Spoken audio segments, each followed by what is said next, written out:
This final panel subject is particularly dear to me, and I suspect it's partly generational. The older I get, the more curious I am about how I came to be and what I carry forward, for better or worse, from the entanglement of family and geopolitical histories that comprise the fiction of the self.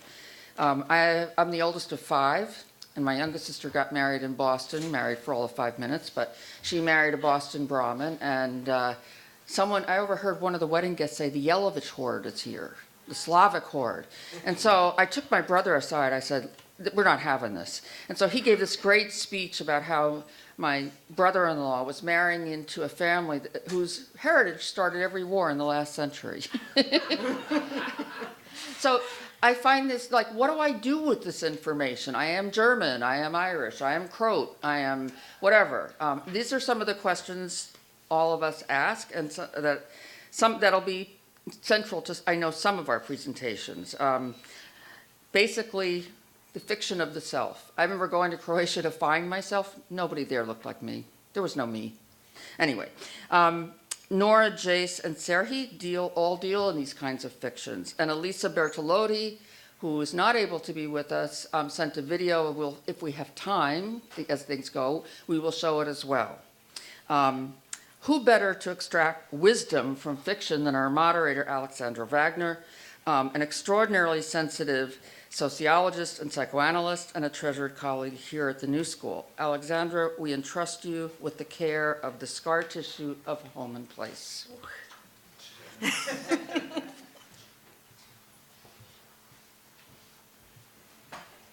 Good evening. I thought my only modest task will be to say how about 1.5 hours ago a colleague seated next to me asked, so are you able to do what Bill Morris just did?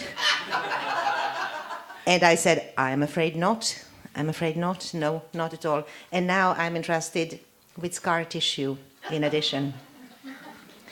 So, welcoming you to the last panel of our 2 days encounter, it is my pleasure to introduce Jay Saloom, who, quote, tends to go only where he's invited or where there is an intrinsic affinity. Our own Nora Krug, if I may claim you, whose drawings and visual narratives have won her much praise, and Serhiy Tereshenko, whose aim is to, quote, recognize, even rationalize the mistakes of modernist urban planning in the 20th century. With us, not physically present, but evident through her video, is also Elisa Bertolotti, who works with storytelling, moving images, and communication design while teaching at the University of Madeira, Portugal.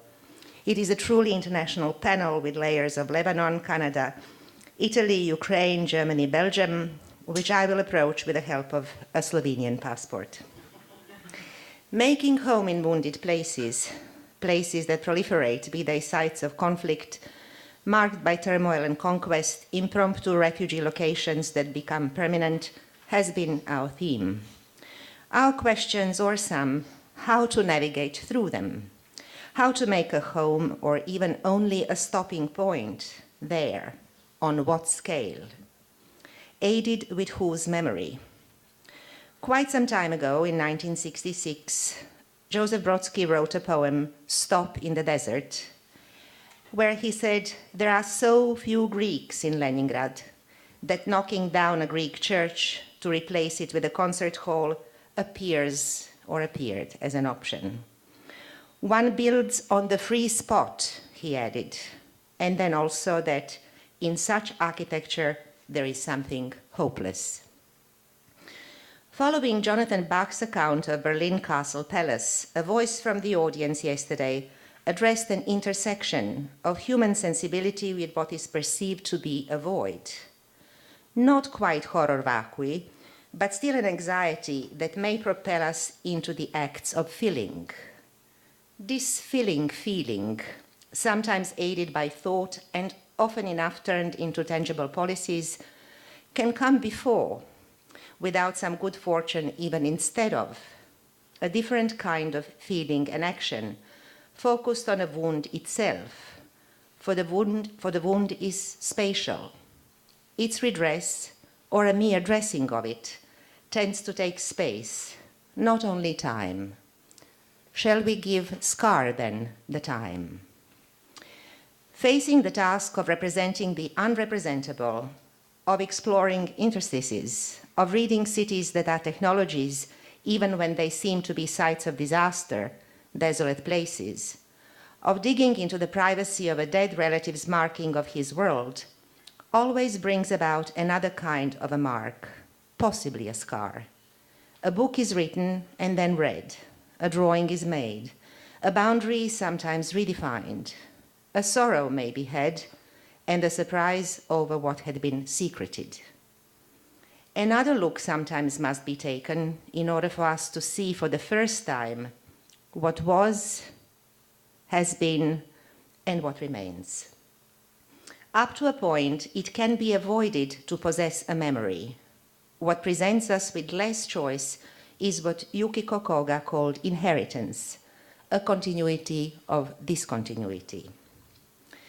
Despite personal experience with wounds, scabs, scars, and sometimes the new tissue, not necessarily always pleasing, my favorite narrative that just might belong to this company of thoughts is the one told by Hélène Cixous, born in Oran, Algeria in 1937.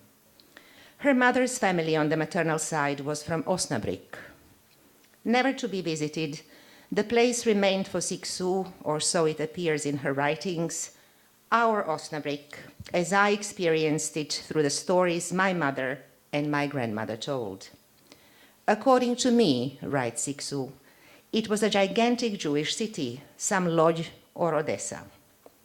Until the day when I discovered that Jewish Osnabrück was made of 450 people, or so up to the days of Nazism, about 50 families. That must be the number of families in the Iliad. I started writing a book about what remained. When I completed this remainder, I said to my mother and her sister, next year in Osnabrück, in reality. Nobody wanted to go. Nobody said to nobody that nobody wanted to go. We thought of going to Osnabrück during the whole year, and when the day came to do the suitcases, we undid them. That day I understood that for them the return to the beginning is the end, the pilgrimage to one's own grave. We felt relieved, but none of us said anything. I never wanted to go to Jerusalem. I had a few cities where I would not go, among which Prague, Pompeii, Jerusalem stood out. Cities too precious in fantasy to risk sinking them to the bottom of reality.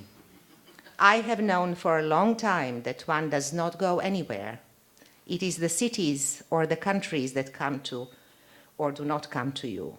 Cities are faithful letters. They only arrive posthumously. To choose to uncommemorate, as in choosing not to go there, to take oneself as an object by attending to one's own scar within time-space, sometimes even to take a road of abandonment rather than of healing or belonging. I cannot be quite sure that our speakers are dedicated to these dilemmas only, but I will listen with them in mind.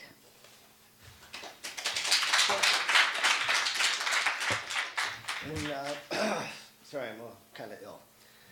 I came down from the Great White North and are trying to survive the coldness down here. Okay, so in 1995, I screened a film, and it was in the basement of the Institut du Monde Arabe in Paris, and it was the film you see on the right-hand screen, and this is that screening in Paris, and the Up to the South videotape that I made when I was living in Lebanon and co-directed with Walid Rad led to this project called Untitled, which is my final videotape project that I will add to until I can no longer make videotapes, or until I die, one or the other, whichever comes first. So in 98, I was asked to be part of a show in Canada, at this gallery. Museum, it's the largest museum in Canada. The Canadian Museum of Civilization. It was an exhibition about movement.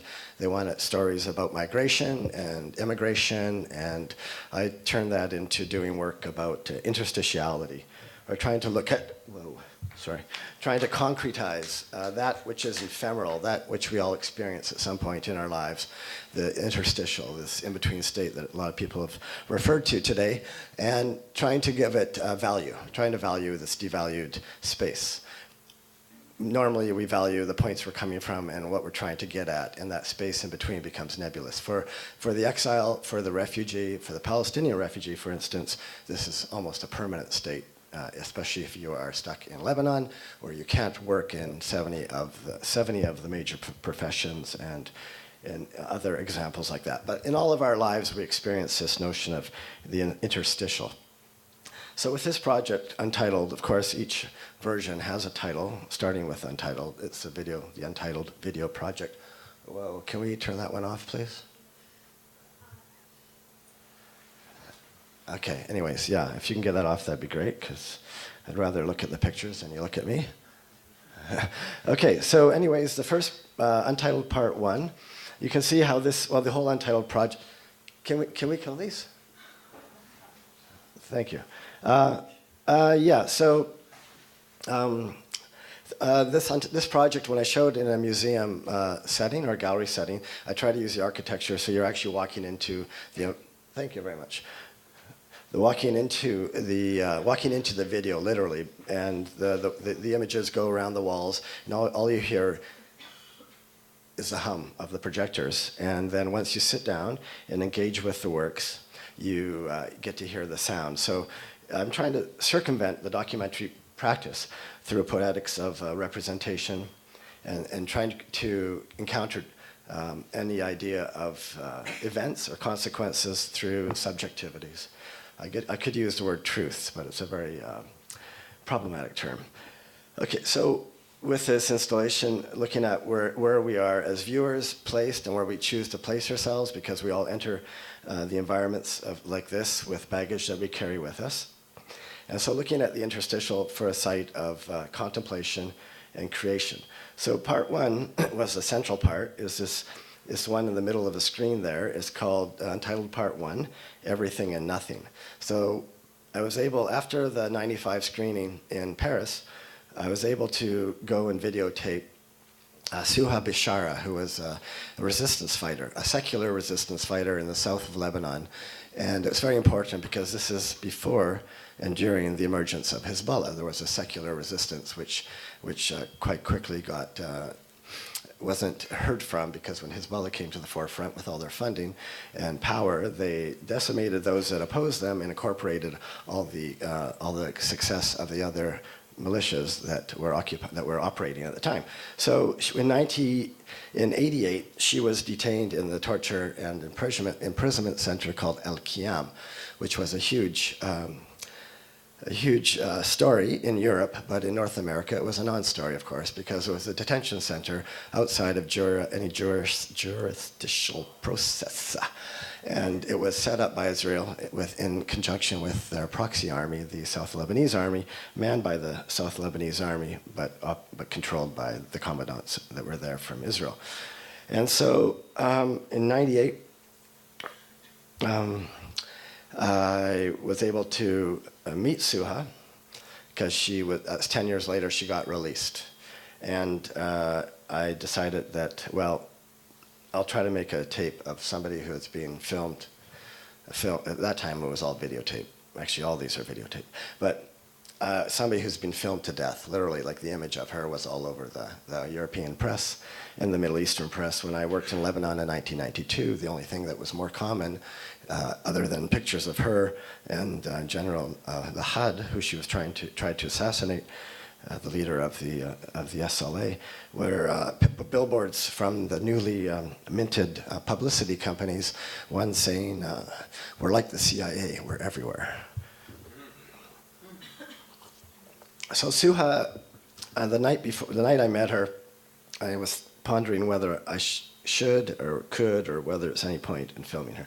So we had dinner that night, and I asked her. She goes, yeah, sure. So the next day, went to her dorm room for kishk for breakfast, and before the breakfast, I did some filming, and this is one clip of the 40-minute tape. This whole tape is on Vimeo, as is all these works, so if you ever want to see more of them. So Suha's very engaging. I'll show you the first two minutes of it. ذللت المسافة مع القرارات. القرار بالاستمرار من أجل التحرير، من أجل أي قضية. وإذا الإنسان هون بحب، المسافة ما هي بتحدد له زيادة الكمية أو نقصها، بالعكس القرار هو اللي بيحدد كل شيء، وهو اللي بيخلي البعد يصير مكرس أو هو بيزيده قربا.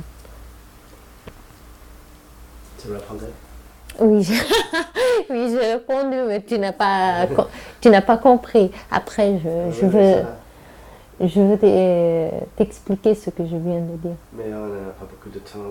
Je préfère faire le film assez, film en plus. Je parle ici des choses que je n'ai jamais dit. Hein.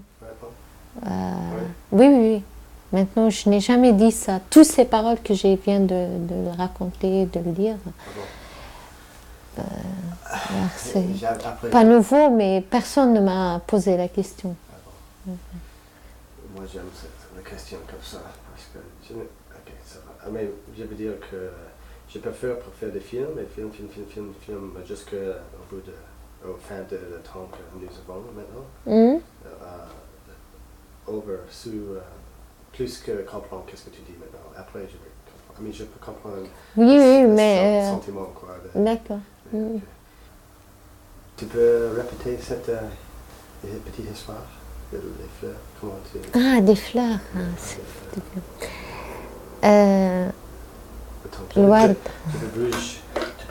Tu attrapes les idées. Tu peux bouger un peu comme ça? Comme ça? Comme ça. Comme ça. Ouais. Voilà. Voilà. Okay, tu veux mettre ça ici, s'il vous plaît? J'ai pas. Tu peux besoin. Tu ne pas que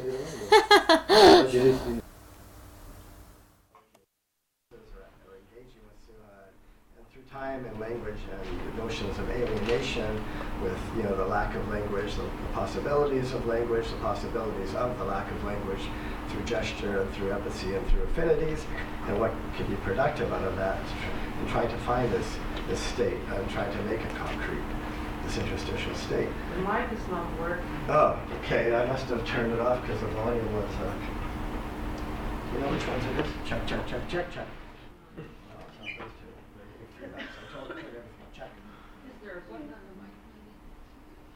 Check. Yeah, I turned that down because we were getting feedback. How's that? If I growl, can you hear me? Okay. Sorry. I'm trying to create this space that's unresolved and that's rough around the edges, and people will watch this tape and go, oh, it's not edited, but then maybe once they get further into it, they'll become engaged with the whole process and the what happens through the duration, the trajectory of the piece. Part 2 was shot going through the former Yugoslavia in 1999, just after the NATO bombing. For me, I found it very productive to work in spaces after conflicts instead of during conflicts. It was, one, safer, and two, there was a lot more opportunities for things to happen.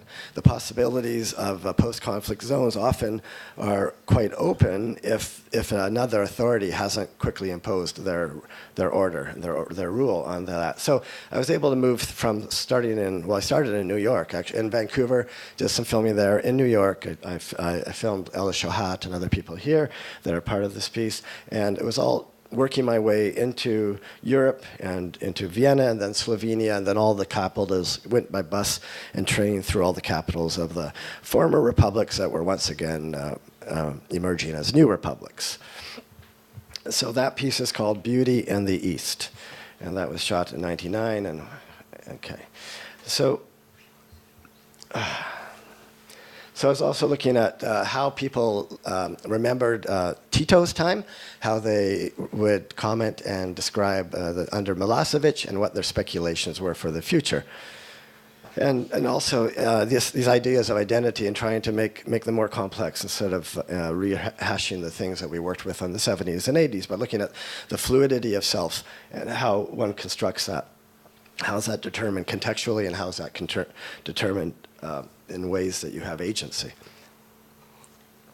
In the subjectivity, how it is and impeded or not. Whoops, there we go.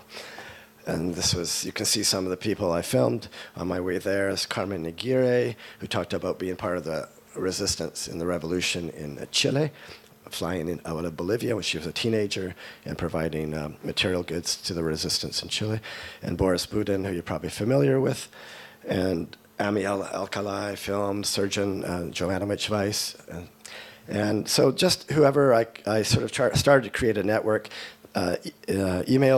Email was possible then, which made it a lot easier, and also having a vowel on the end of my name when people thought I was arriving to the door in Eastern Europe that I was a woman. So they opened their doors much more readily, and then once they saw me, they went, "Oh, you're not a woman." But after we worked for a while, they sort of, overlooked that, forgave me. And so a lot of the work, these pieces, people talking about how they use their own body as a subject.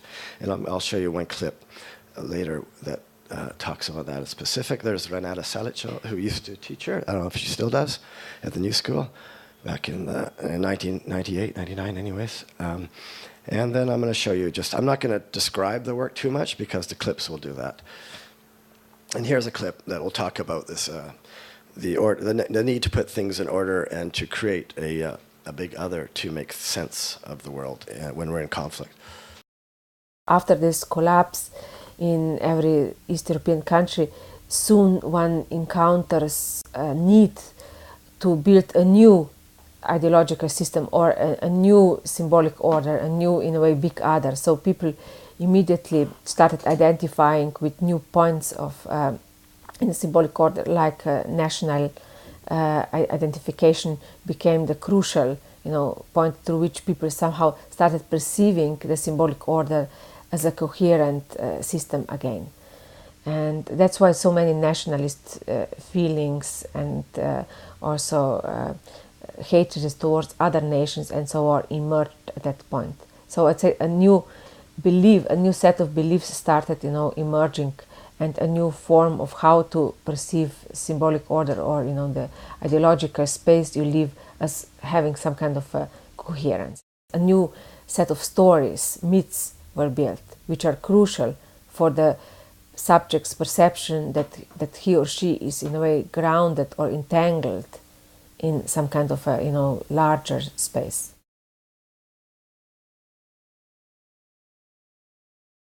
I was very much aware of, that, resisting nationalism is an everyday practice.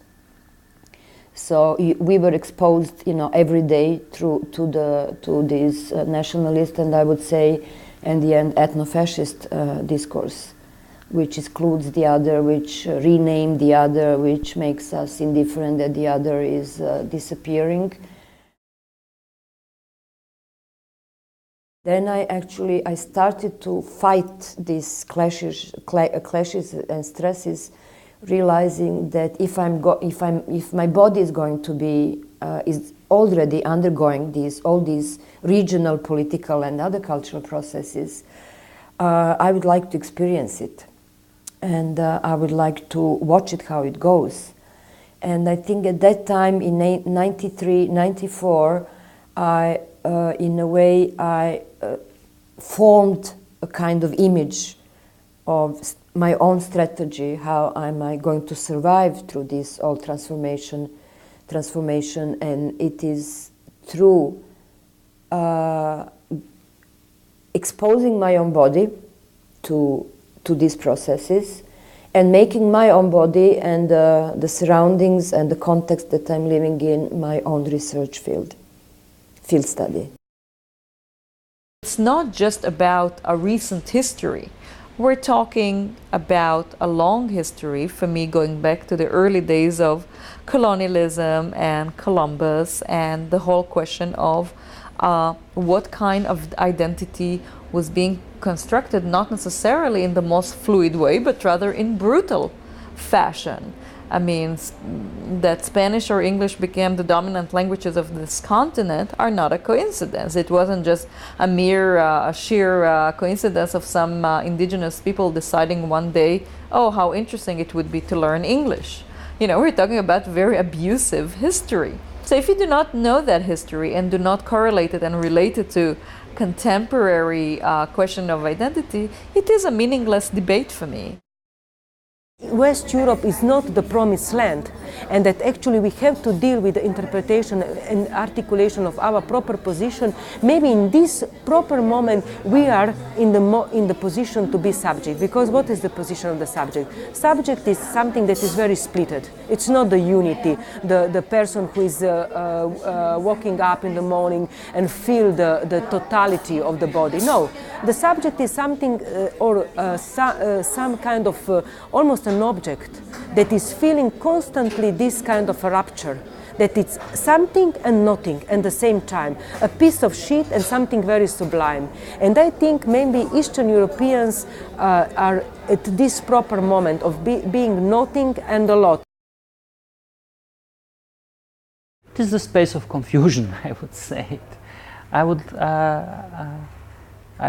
prefer to use this kind of terms to describe it, not geographical terms, because geography doesn't play any role anymore for me because it was heavily ideological. It used to be.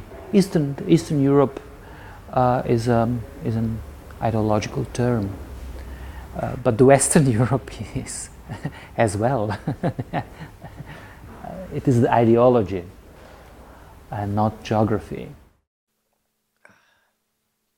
So with the in between, this was a medley of clips. So it wasn't necessarily what you would see when you watch the whole video. But with them, it's all like looking at what this might become, like utterances that trying to piece it together without having a predetermined logic to the project in any of these pieces much, until I shot and shot and shot, sometimes 40, 50 hours of material, and then seeing where the logic came, or some type of structure that I could tease out of the piece, that I could glean out of the conversations that I had taken part in and with. And in the installation, you can see there's Marina Grezinic on the left, and there's a landscape on the right. So the landscapes that come in the single channel video that are shown in schools and theaters, and then but in the installation it's separated as well. So the landscapes also give this real sense and this visceral connection to like things that are sometimes recognizable and not, and things that you think you know what they are and they turn out to be something else. Shot out of the buses and the trains of moving in the winter through the former Yugoslavia. Okay, on the right we have one of the ambient pieces going around 3 walls, and then in the center square, in the center of the image, that bright image, is the monitor where I have the one of the videos that's in the gallery today. I think today's the last day, which is Untitled Part 3A, which is called, there it is. See, sorry, my mind is not working, but it's called As If Beauty Never Ends, right? Yeah. As If Beauty Never Ends. And it's called, that's part 3B. This is called Occupied Territories, Footnotes to a Book of Setbacks. And that's the working title, because I've never actually finished that piece, but there's 2 conversations with 2 of the subjects of people that were 48 Palestinians that fled Palestine in 1948 and were never allowed to go back to live.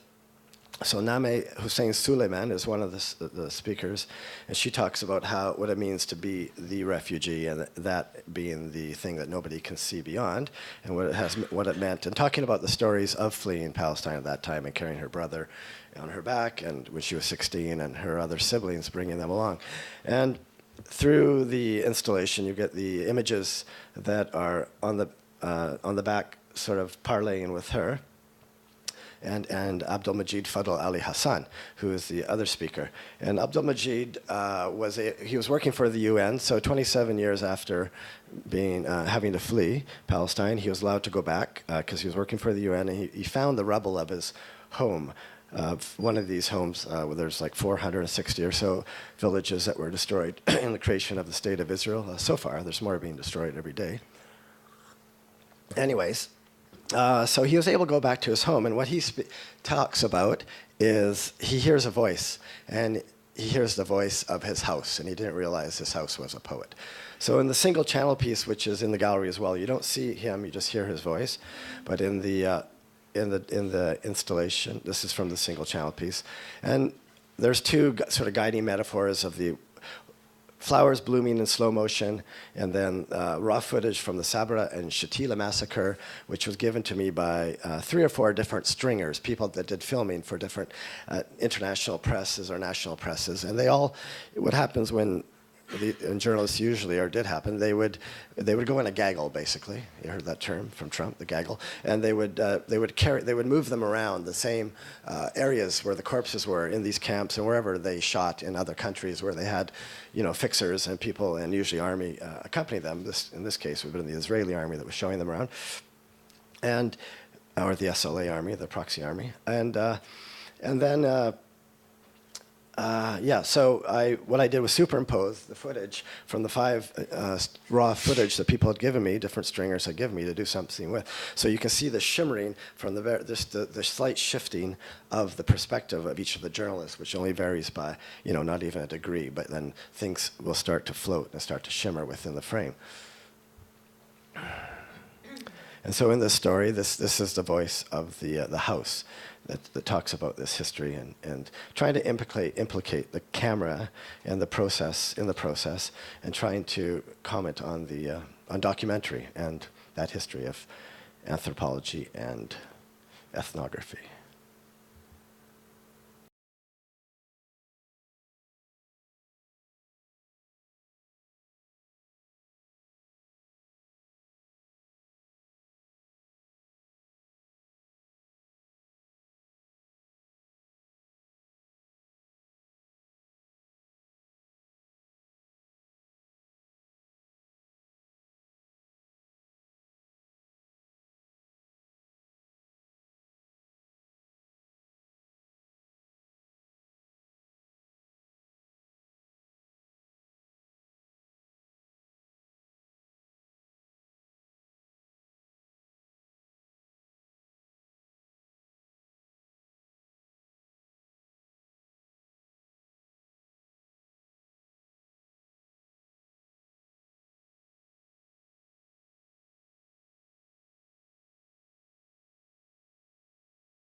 They were trying to separate them, right, from the culture. Yeah, they were.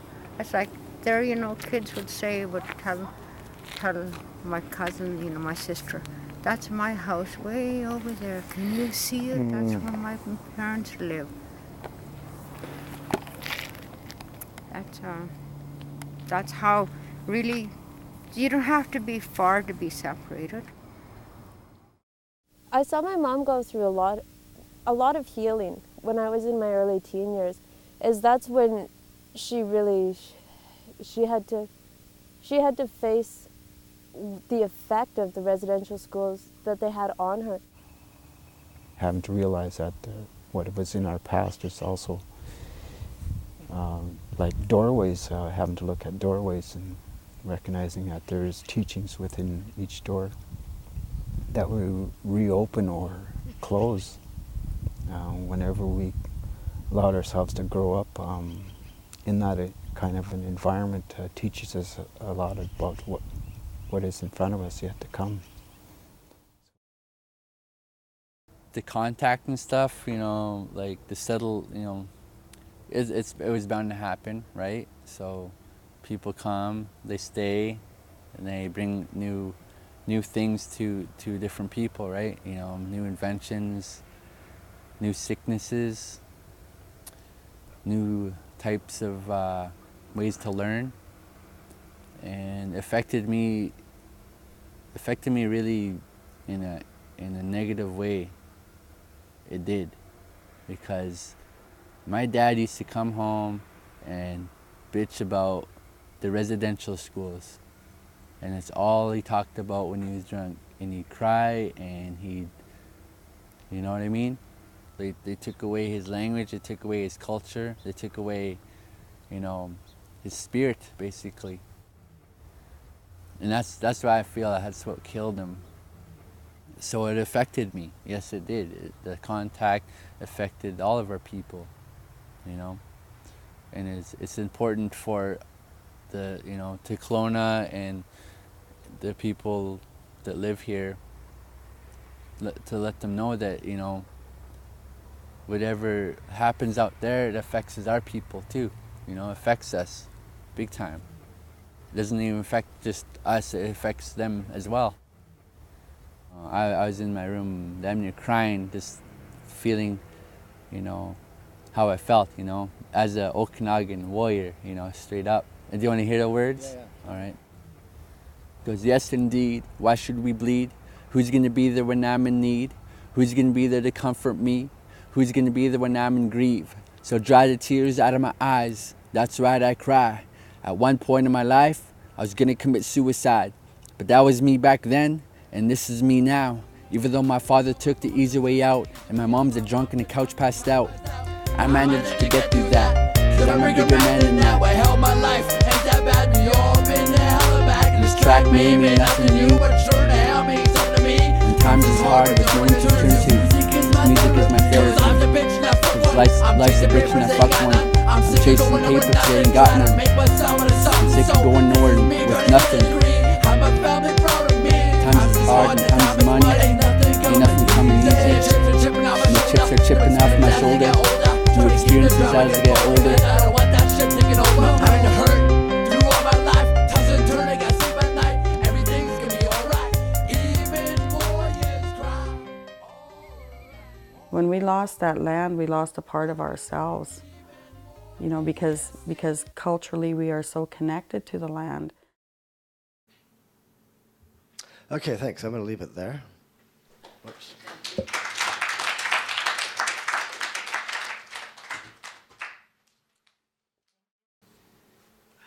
Okay.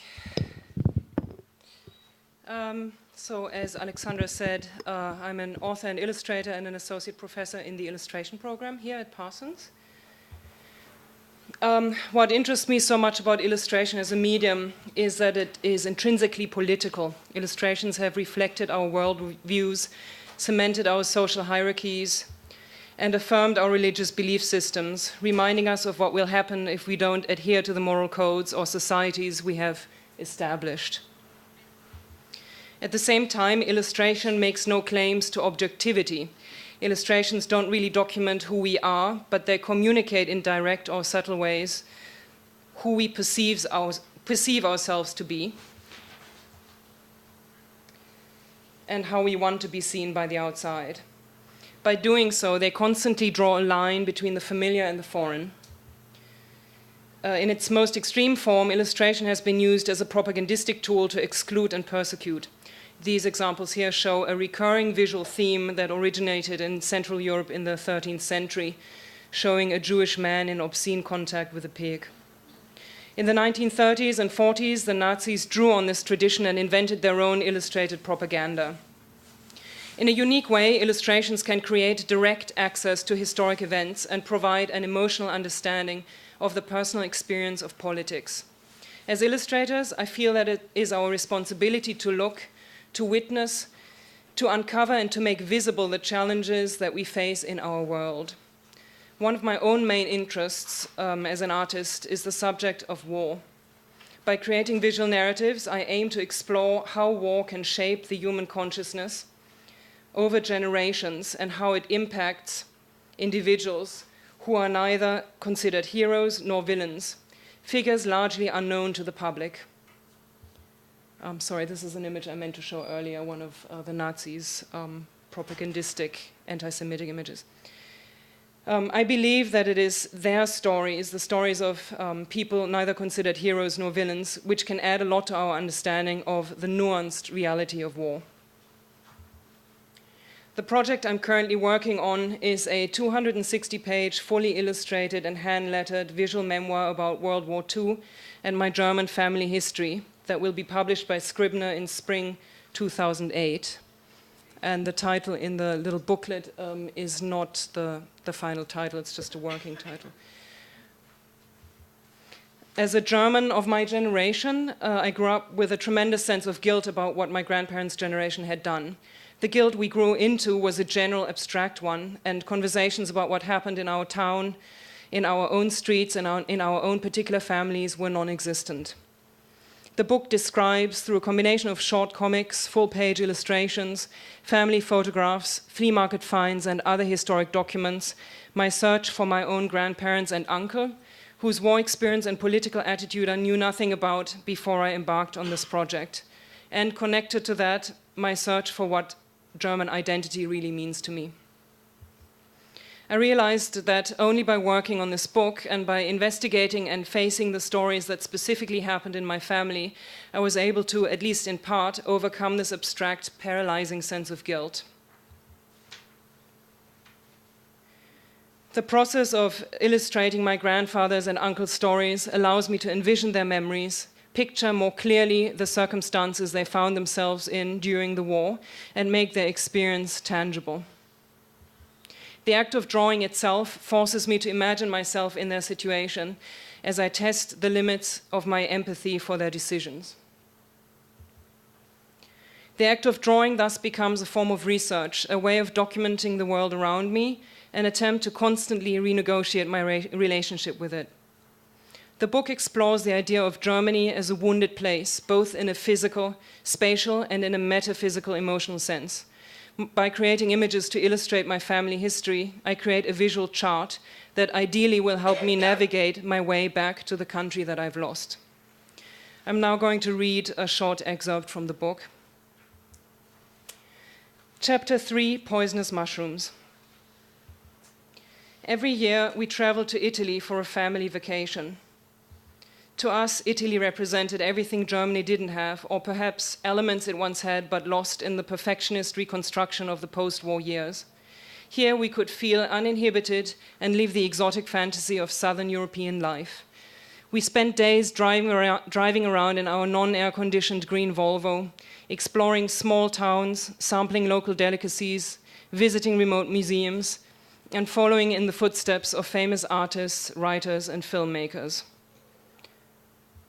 On one of these excursions, we visited a large military cemetery. The cemetery's geometric precision was intimidating. Near the entrance, we found an inscription in German.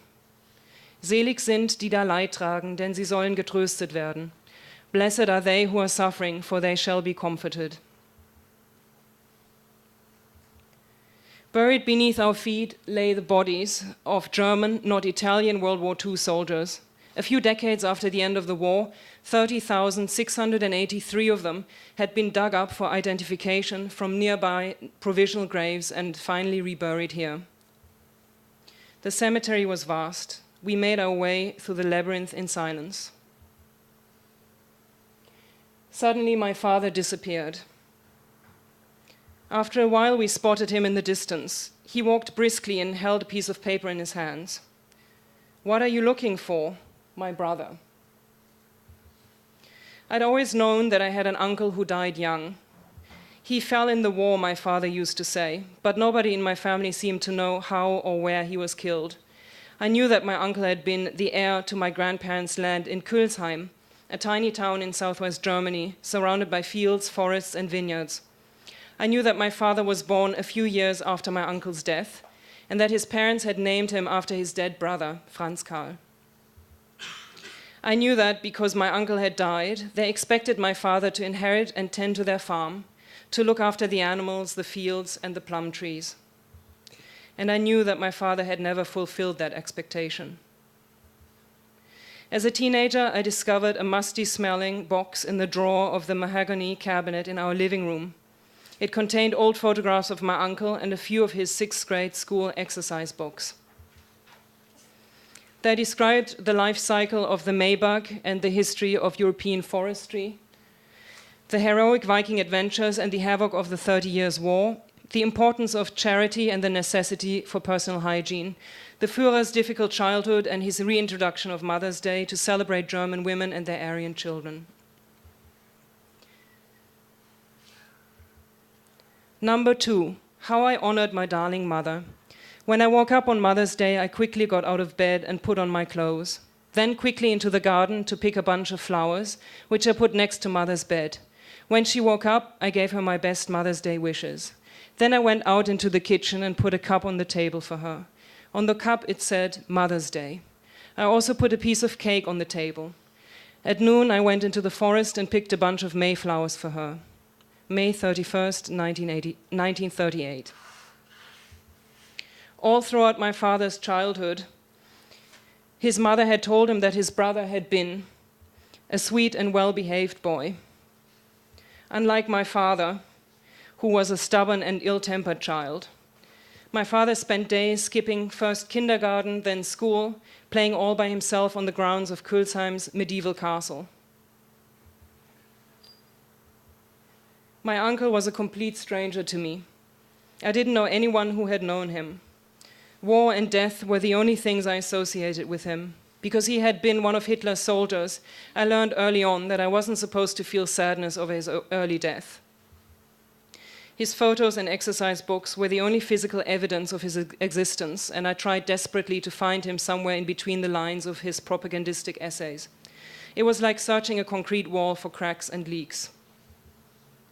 Examining the stories written in my uncle's neat handwriting and the illustrations with which he carefully decorated the margins was an intimate but chilling experience. The books intrigued me, but I never showed them to any of my friends. Number 11, The Jew, a Poisonous Mushroom. When you go to the forest and you see mushrooms that look beautiful, you think that they're good. But when you eat them, they're poisonous and they can kill a whole family. The Jew is just like this mushroom. When you see the Jew from behind, you don't immediately recognize him. But if you talk to him, you recognize him immediately. He pretends to be nice and flatters you shamelessly. Just like the poisonous mushroom can kill a whole family, the Jew can kill a whole people. From the notebook of a homesick emigre, Things German number 3, Das Pilze sammeln. Collecting mushrooms with my family, examining each mushroom carefully and comparing it to the corresponding picture in the Pilzführer, mushroom guidebook, before placing it in the woven basket. Back home, scrubbing off the bits of earth on the stem and in between the gills, and then sautéing the mushrooms in a pan with butter, salt, and pepper, and eating them with a piece of dark rye bread. By eating the mushrooms, I feel as if I've become part of the forest. The poisonous red and white polka-dotted mushroom is depicted in many German children's books. On New Year's Day, it is a symbol of good luck that appears in shop windows, on greeting cards, and in marzipan sweets made in its shape. My mother dressed as a poisonous mushroom, 1953, costume made by my grandmother. To this day, she remembers the moment the picture was taken because of how disappointed she was that she couldn't be a princess instead. My uncle signed his name beneath the mushroom story and added the date, January 20th, 1939. On that same day, the mayor of Dachau reports that the town is now cleared of all Jews. A hearing in Berlin takes place about the sterilization of a mentally unstable woman. Stalin endorses the use of torture. And Goebbels writes in his diary, "Talked things through with the Führer for 2 hours. He's so good and humane to me. One has to love him." 10 days later, Adolf Hitler will give a speech proclaiming that if Jewish financiers should plunge the nations into a world war yet again, the outcome will be the annihilation of the Jewish race in Europe. Was my uncle's story influenced by The Poisonous Mushroom, the 1938 collection of anti-Semitic children's stories? The book was given out for free by the National Socialists. In one of the stories, a mother and her blonde, lederhosen-clad son go for a walk in the forest, where she compares Jews to poisonous mushrooms. Coincidentally, the name of the boy in the story was Franz, the same name as my uncle's. It takes great effort to learn to write. How much effort did it take my uncle to write a story like the one about the mushroom? The teacher marked 3 spelling mistakes and 2 grammatical mistakes in the mushroom story and signed it ST. Although he expected my uncle to do better, he was satisfied with the story's content. Adolf Hitler, 1938. Our youth shall learn nothing but to think German and to act German.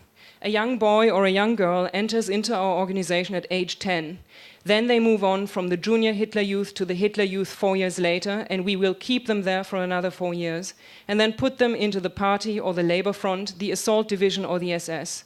And if there's still a bit of class consciousness and elitist thinking left in them, then they will receive further treatment from the armed forces. And when they return after 2 or 3 or 4 years, we'll put them back into the Assault Division or SS so that they won't relapse, and they shall never be free again for the rest of their lives. My uncle, 1939, with a goat given to him for First Communion. My uncle was born in 1926. In 1936, the National Socialists announced that 90% of all children born in 1926 had successfully been recruited into the Hitler Youth. By 1939, joining had become mandatory. Kölsheim is a small town. Jews and Christians lived side by side, engaged in trade for centuries. My uncle probably knew the Jewish boys and girls who lived in town. He was 12 years old when he wrote the story in his exercise book. Too young to understand the power of Nazi propaganda, but old enough to understand that Jews are not like poisonous mushrooms. From the scrapbook of a memory archivist, flea market find number 1, Child's Play. A. Caricature of a Jew, 20 cents. B. Toy made in honor of Führer's birthday, €4. C. Hitler Youth trading card set of 10 for €2. D. Brooches given in exchange for winter relief donations, €4 each. E. Primer, €1. It turned out that my father had gone up to the cemetery chapel and, for reasons unknown even to himself, had scanned the names in the register. There, among the thousands of names his eyes rested on for a fraction of a second, names that had once been called from kitchen windows at dinner time, names written on Christmas gifts and school exercise books, names spoken severely in classrooms, names pronounced ceremoniously by mayors on enlistment day, names whispered by girls and women the night before departure, names shouted out on the battlefield when a response could no longer be expected, names reported to superiors, names spelled out on clacking typewriters in colonels' secretaries' offices, names read, reread, and read again on damp military stationery, names chiseled into stones, names remembered quietly by fathers and mothers before a final breath was taken. Among all these unfamiliar names belonging to people unknown to him, my father found what he had been looking for, his own name. The number on the piece of paper my father was holding specified the exact location of my uncle's grave. The gravestone was meticulously maintained. Inscribed on it was the name that my uncle and my father had always shared. For the first time, I experienced the loss of my uncle's life in a physical way. Briefly, he emerged from the depths of the heavy mahogany cabinet, not as a shadow, but as a human being, whose eyes I could have looked into and said, "Uncle," who could have given me a goat as a gift for First Communion, whose children's outgrown clothes I could have worn, and to whom I could have sent a postcard from Italy that summer, telling him about our visit to a German World War II cemetery that was filled with gravestones inscribed with the names of total strangers. Standing at his grave, I longed to understand what it felt like to be him. Was he proud to fight in the war? Was he afraid? What was the last thing he saw, the last thought he had? My brother took a photograph of the grave. "This is the closest I've ever been to my brother," my father said. Oops, this is cropped, sorry. 2 photographs placed on top of each other match perfectly. 2 arms holding a First Communion candle. 2 arms each holding a hymn book. The new face that emerges looks directly at me. Thank you.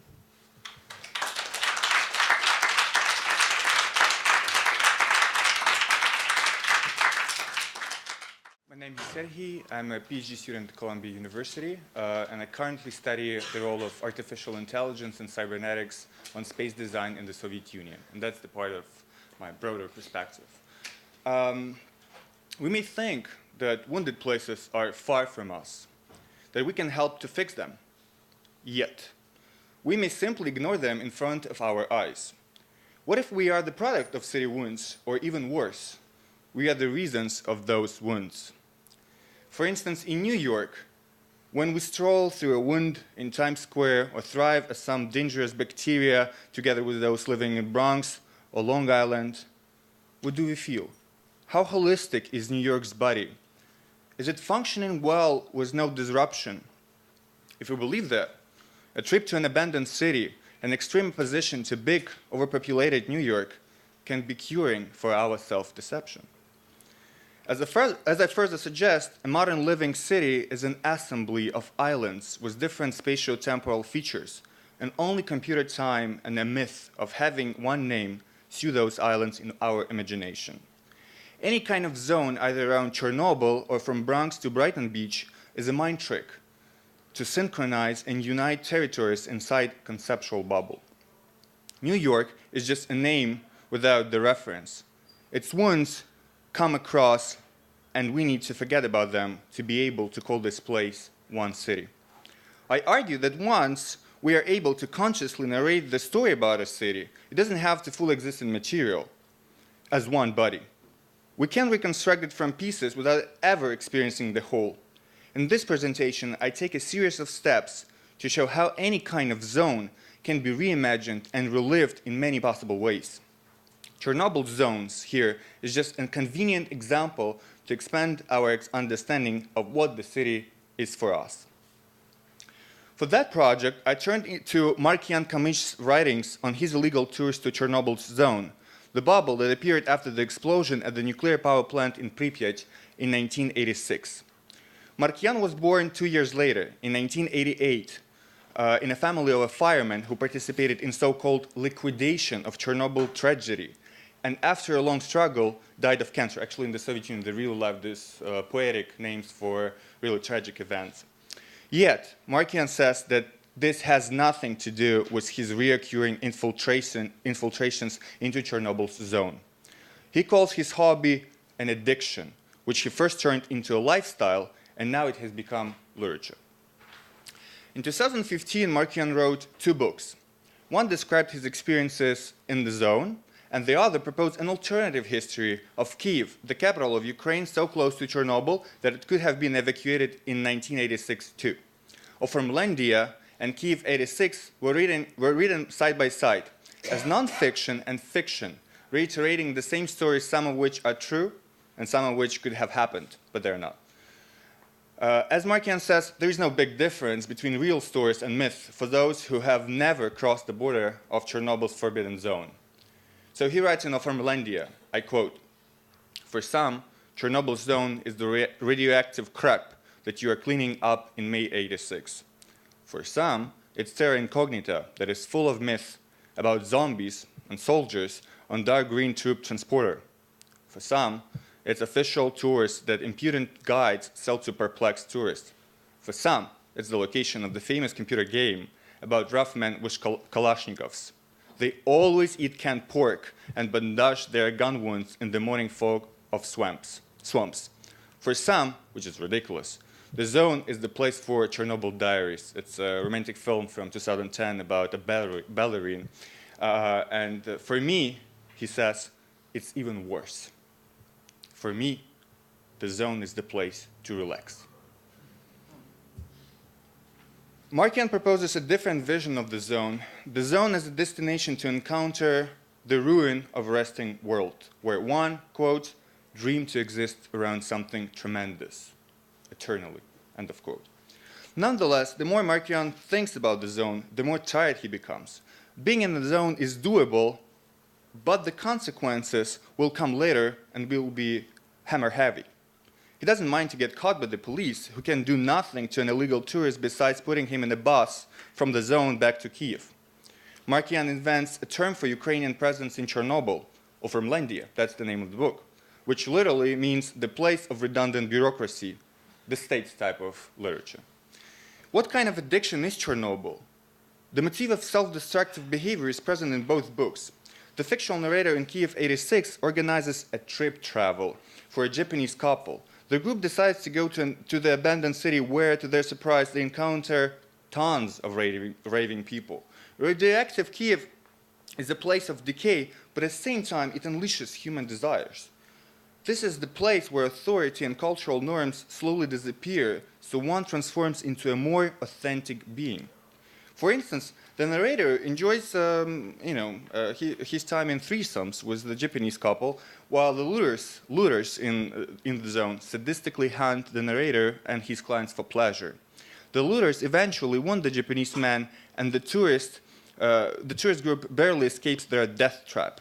Risking his life and health, hating himself to death, the narrator knows that his love to Kiev's zone is incurable. In this, he reminds Markian in Informallandia, whose pen name Kamish is a homophone to a Ukrainian Komish, read, "He belongs to the zone swamp. He will be back before death separates him with his love." In one of our interviews with Markian, he dropped poetics and put it straightforward, quote, "These trips are a type of boredom, and there is no hedonism in them. The boredom stems from the understanding that everything is temporary, and the zone is an example that I have in front of me all the time. All joys, love, all grief, all works, all successes and failures.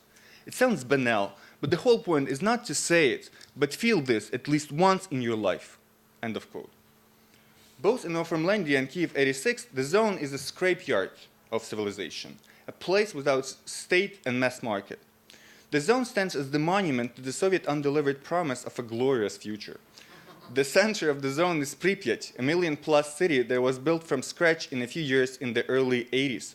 It proposed its tenants beautiful recreational zones and spacious apartments, only for 6 years.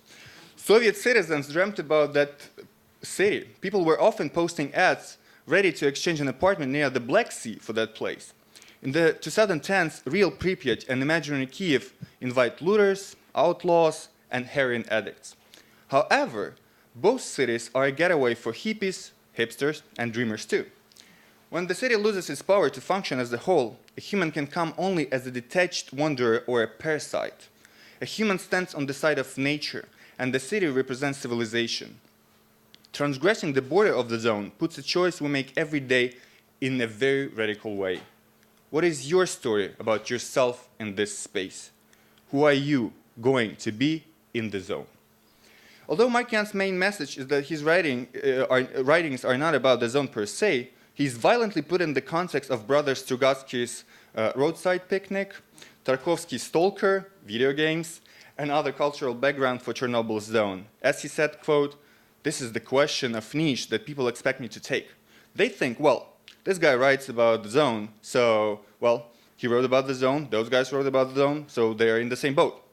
You know, a fisherman and a separatist in eastern Ukraine both wear camouflage, but it doesn't make them it doesn't make them same. I'm not writing about the zone per se. Is it so hard to understand this? Boys and girls, just toss this trash that every cultural product about the zone is related. It will be more interesting to analyze it. You will start to think about the parallels between American transcendentalism and its escapism, between Camus' Stranger and Hamsun's Hunger. Stop pulling that standard crap from the pool of books about Chernobyl. Yeah, Struhatsky. Lamb is lame. He wrote for high school students." End of quote. In Finlandia, Markian often switches the zone's topography so it reminds of Donbass in eastern Ukraine. The war now is there, right? In his interviews, he also stresses that socially, the zone can be compared to any slum district in today's Kiev. In one of his interviews, he said, quote, "Without a catastrophe, the zone would be like most of provincial cities in Ukraine. Who would need it?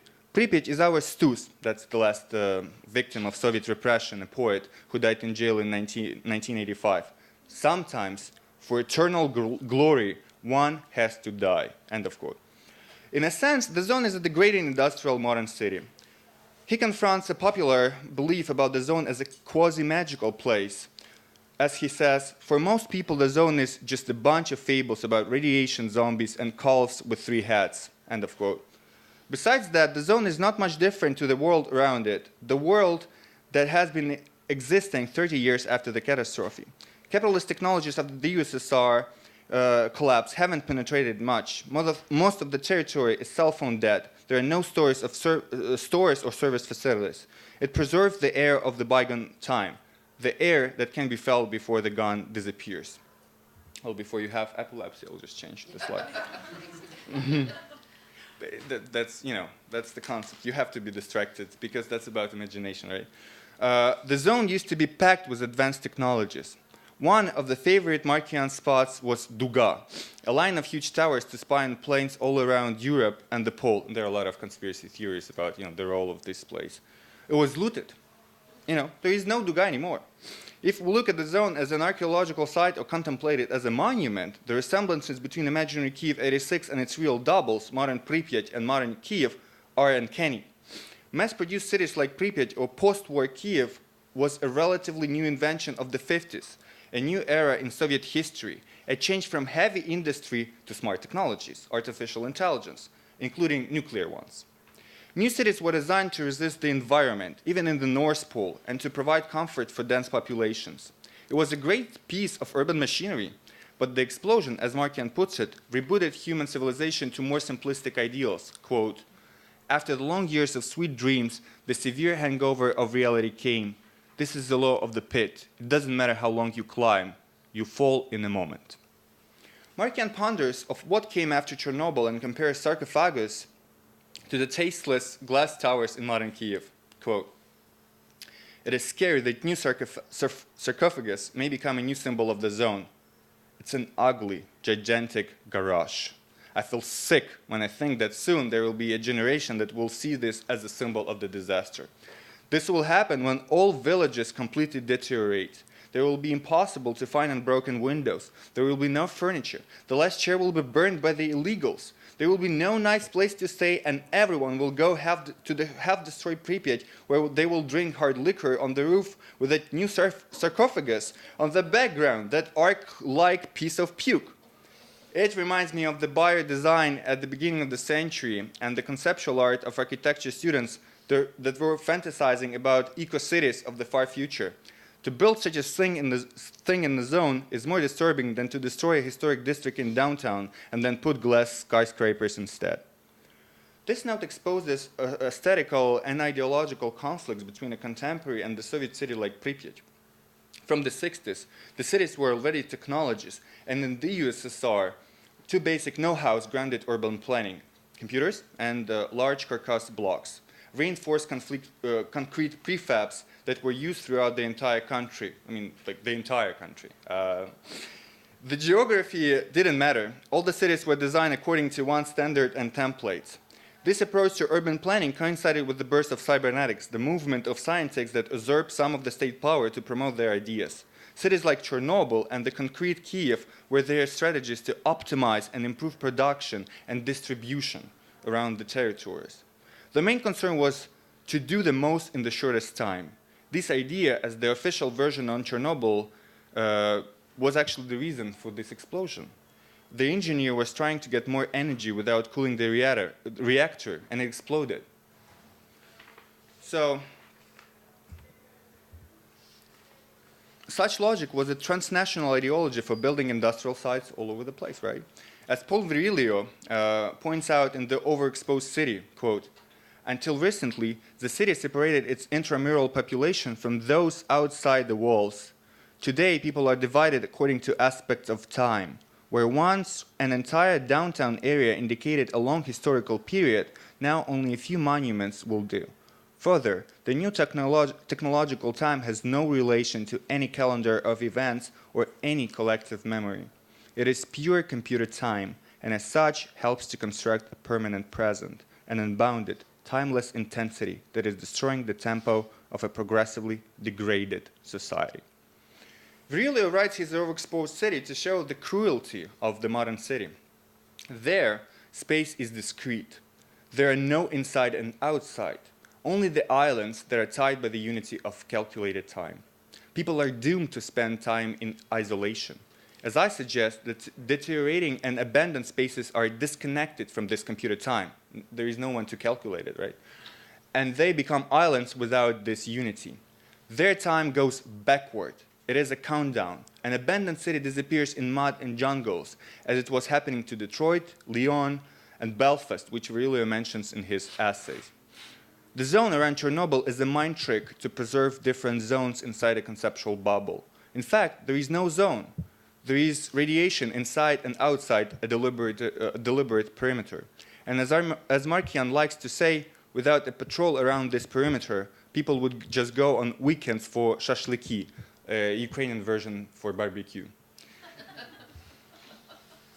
The zone is diverse, and Markian writes of Farmlandia as a book about the spots which can offer, for instance, the rest in pastoral lands, or can impress you with sites of Soviet engineering, or provide a rooftop for a party. The zone as a place for diverse activities gives something that a surviving post-Soviet city cannot.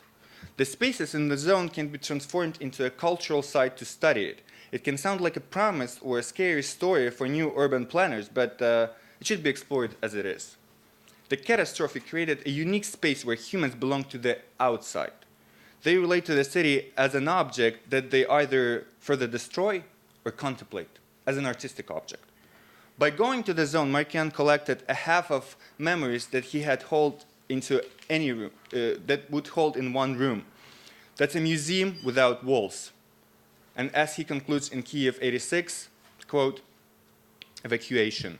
A lot of reports on central TV channels. A lot of helicopters above dead houses.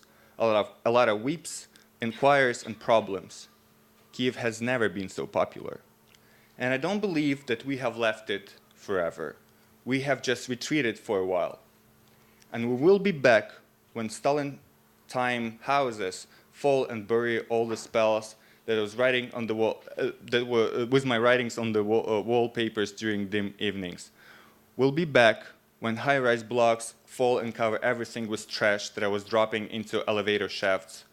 We'll return when Brezhnev time houses fall and hide the rest of the first settlements and the parket that are burnt. We'll return when the river settles people around itself like a magnet and water whispers the legends of old times. We'll come back when only a huge hammered mother, that's a Soviet mass-produced monument of the motherland and of the size of, a Statue of Liberty. It's like in a few cities, so, So we'll come back when only a huge hammered mother and the monument to the yoke of Soviet international friendship will stand on the river hills. We'll return when people print Kiev. They will print Kiev on 3D printers exactly at the same spot where it was. Because everyone missed Kiev and was going through photos and documentaries on what we have lost, about the city of stone and greenery with built and spacious heart where everyone can find a place, obtained with earnest entreaties, an old haunt. How can we live without this city?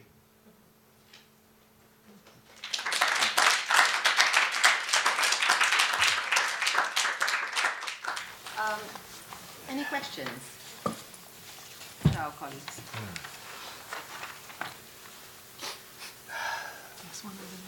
Yeah. Comparison. Thinking of American history, what you don't want to find when you dig back to see your relatives one after another, it's really limited and it's very uncanny. It would be the witchcraft. I spoke to George Plimpton. His wife was connected to the witches, had some hanging in the family, a Brahmin family. It was like a uncanny thing. You didn't know what to make of it. A little bit of shame, a little bit of what, crazy, what? Romania, they just had a documentary. You look back, you find a vampire.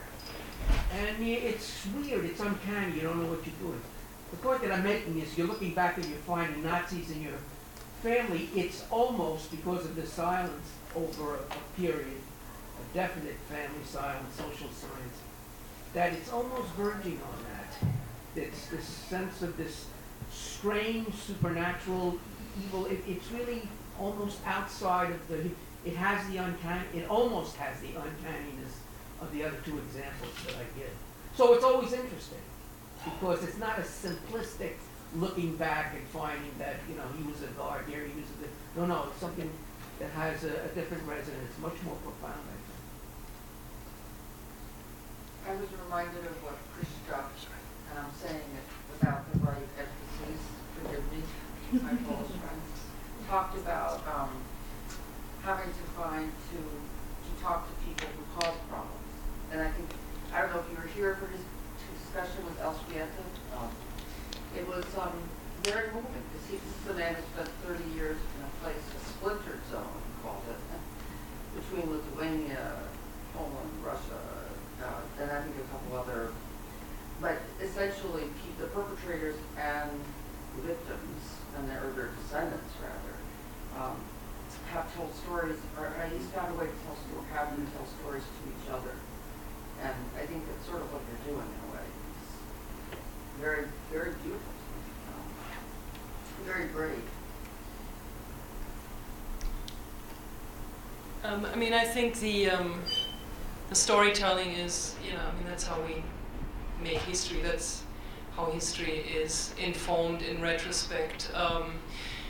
Just to your point, that's an interesting idea. I do sometimes think of my uncle and my grandfather as specters almost, hovering in the phone books, for instance. I spent a long time looking at old phone books at the archive of my hometown, trying to trace back my grandfather's existence. In terms of the word evil, though, I've always had a problem with that word, because I think it's a basically biblical word, and to me, I think the book is a way of raising the questions, what does evil mean? What does being a Nazi mean? Technically, you were only considered a Nazi if you were a member of the Nazi party. Only 15% of all Germans were members in the Nazi party. Does that mean the other ones weren't Nazis? Probably not. But, whether my uncle and my grandfather were Nazis, the writing and illustrating the book is an attempt to try to answer that question for myself. So I think all of these big terms need to be split into smaller ones, or all these big questions need to be split into sub-questions. And that's why, to me, it was important to look at the specifics of my family's life, to try to get to the bottom of, what their attitude was in the war and what that means to me. Just wanted to respond quickly to that, because for me, your text and your very intimate illustration of it is also showing the broader victimization of German citizens be them Jewish or ones of German descent. It was as if there was a, it wasn't so simple to, because the poems they read, the stories they heard, there was an idealism, misconstrued idealism that they obviously were part of. And so what you're showing in very sort of nuanced ways is how that played out for your uncle. And it's something that requires so much more nuance and understanding this for the reader as well. And it takes courage to do so. So I just want to applaud you for that. And I certainly want to thank you for making it available to readers. Because it isn't as easily yeah, I mean, the goal, I think, is to shed light on the complexity of what it meant to be German during the war. And again, I hope I'm not victimizing, because I don't think Germans were victims. I mean, and again, saying Germans versus Jews, I mean, Jews were also Germans. So I don't like, there's a lot of the terminology I have problems with. There's a lot of German Jews identified really deeply with being German, and the Nazis took that away from them. And then again, I asked myself, there were so many levels of being German at the time. You could either risk your own life by helping others, but you could also help with small gestures. You could have shared food stamps with Jewish families who were given none, for instance, and you wouldn't have ended up in the camp. But many Germans chose not to do that, even though nothing would have happened to them if they had.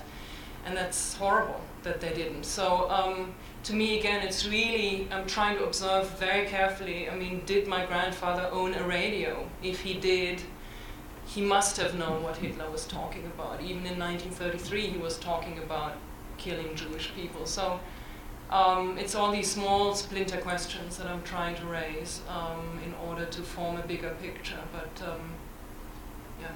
I also think about this in the Israeli-Palestinian context, because the Jews who fled the Nazi repression then went on to colonize another country.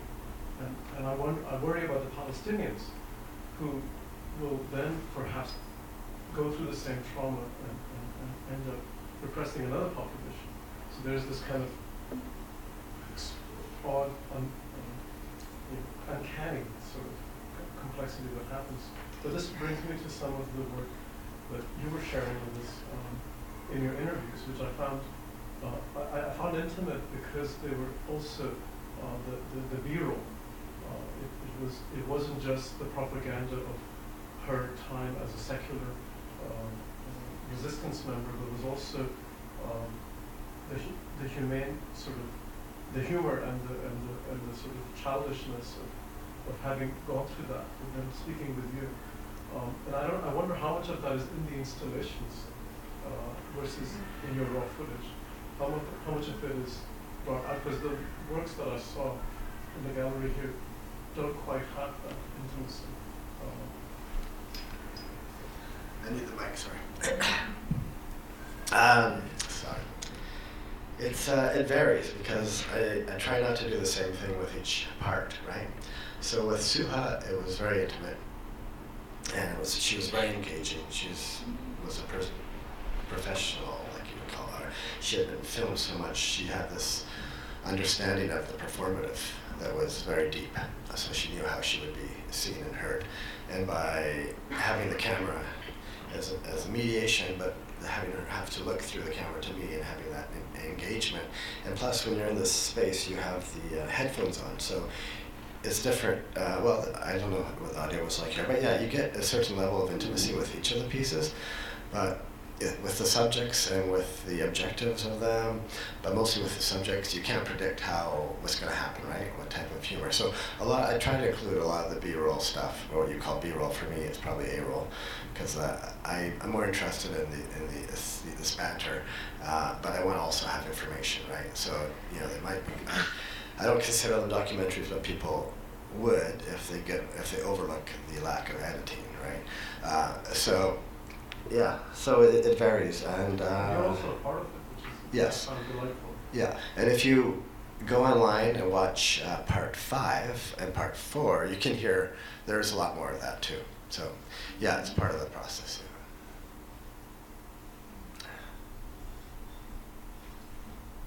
More questions? From you, Susan? I'm puzzling over the addiction to Chernobyl, and I have this own, and it's a terrible thing that the way we all try to understand something is, have we known something like this ourselves? And when you were talking, I just thought about my fantasy of being hospitalized, and this idea of going to this space that most people dread, because there I will not have to deal with the world.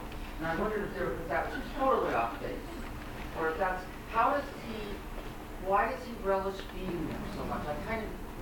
You spoke very eloquently and beautifully, but what is the allure? Is it the isolation, or the fact that it's not this awful other together? Yeah, I mean, here's the problem. What motivates someone to live, right? To do something. And boredom, I guess, comes in the moment when you understand that nothing really motivates you to continue. And I guess addiction is the only answer, what can be instead, right? It's something compulsory. You do something, so addiction is not only if it gives you pleasure, right? That's how we usually imagine addiction. But sometimes people do something that harms them just because of a habit. There is an interesting experiment where a guy is asked, would you push the button that hits you with an electric charge? Right. And he's of course not. And then he's put in an empty room for 30 minutes, and he pushes the button during the second minute. And then he pushes the button the second time during the sixth minute. And then the door is open. So, you just have to kind of stimulate your brain to feel existence, and probably this pain that he goes through, because it's not only being in an isolated place, but it's also not having food, right? Not having water, drinking from swamps, like drinking from springs. Yeah, maybe this dream of being hospitalized to finally kind of, disintegrate from the world is a part of this addiction as well. Yes. To me, there's something almost mythical about how when you say the zone, you know which zone, you know what you're referring to. We spoke about different kinds of zones. We can really talk about zones in very many different contexts, but it sounded from your work, and I think in Russia generally, when you say the zone, it can either be Chernobyl or it can be the prison. And I was wondering what you make of that, just the fact that it becomes so linguistically so encoded. Well, I guess that if you think that about actually the Soviet context, some people would call the Soviet Union a big zone. It's all about the containment, right? That the first panel yesterday was about the wall. That you need to have the zone to have something inside, but at the same time it limits your freedom. And that's like inside outside. You just psychologically you need it to build a city, but at the same time when you build it, it kind of cancels the hope for the future. So I guess the zone, it just in Russian is definitely pejorative, but in English you can use this as a military zone, right? Something kind of still flexible in meaning. And I tried to treat New York as a zone too.